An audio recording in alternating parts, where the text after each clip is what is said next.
You ask Tiger to calculate. This deals with linear inequalities with one unknown. The final result is u smaller than 5. Let's solve it step by step. Group all constants on the right side of the inequality.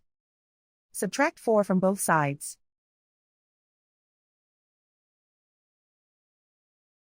Simplify the arithmetic.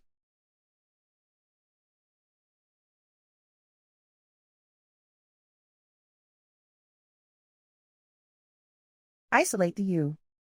Divide both sides by -4. Whenever you multiply or divide by a negative, reverse the inequality sign.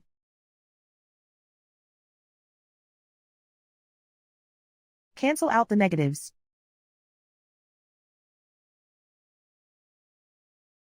Simplify the fraction.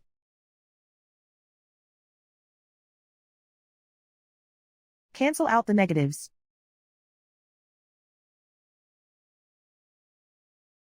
Find the greatest common factor of the numerator and denominator.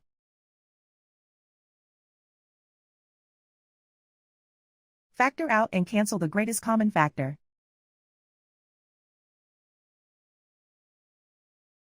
Plot the solution on a coordinate grid. And so the final result is u smaller than 5.